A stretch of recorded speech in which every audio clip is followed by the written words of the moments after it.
Okay, well, we're all up for some fresh air and adventure after the hard lockdown. Well, now is the time to reconnect with nature. Worldwide Fund for Nature South Africa and SanParks are calling on you to help conserve our national treasures. Justin Smith chats to us more about this initiative. Very good morning to you, Justin. Tell us all about it.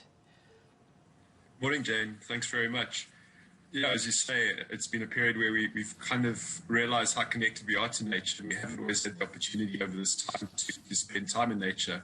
So we're really asking South Africans to come back, get domestic tourism going and support our national parks. Traditionally, conservation areas in South Africa and all over the world are very dependent on tourism revenue. So it's been a tough year. And the more we can get back into nature and support our national parks and provincial parks as well, the better for our ability to keep those parks going into the future.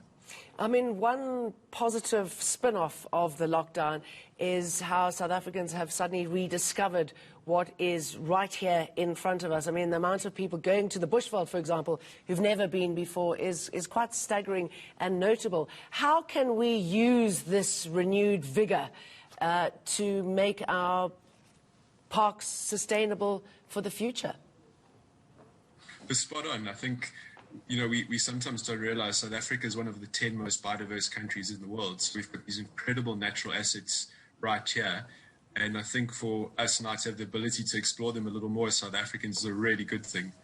Hopefully it builds momentum that, people regularly want to spend time in all of our parks, recognize the importance they have not only for, our wildlife assets, but also for the communities and the tourism operations and all of the enterprises that depend on them as well. So I think the economic value, their natural value is just incredible, and hopefully that's come to the fore over this period.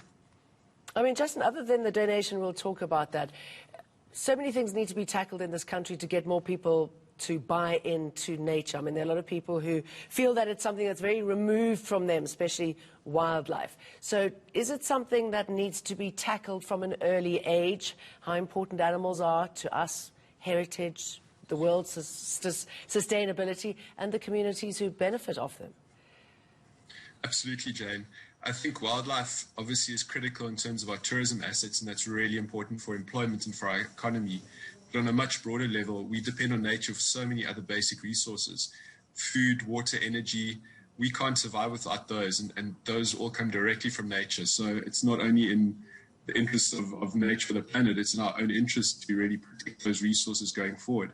Otherwise, we can have a very, very challenging future. And, that's where the signals are pointing, unfortunately. So we do need that shift, that education from a young age. And I think kids are often more influential in changing their parents' behavior. So the more we can get that going, the more promising we'll have from a South African future perspective. And maybe to remind people that, say, the archaeological sites and all of our wonders out there are easier to get to than we think, and possibly cheaper as well. Tell us a little bit about the 300 Rand donation, how we can contribute to that and where it'll go.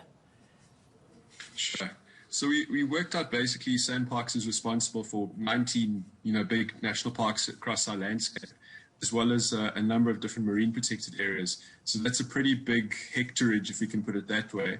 And the conservation costs per year of maintaining that whole kind of portfolio of assets is about 300 Rand per hectare. So we're really asking South Africans just to come through this year and put 300 Rand in from a donation perspective that'll help maintain that biodiversity and that national park assets.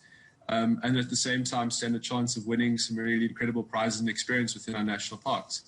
And I think hopefully it's not a big ask, but it's something that will really keep our conservation activities, the management of our wildlife, anti-poaching and many other activities going over this period. Justin Smith, good to talk to you. Thank you.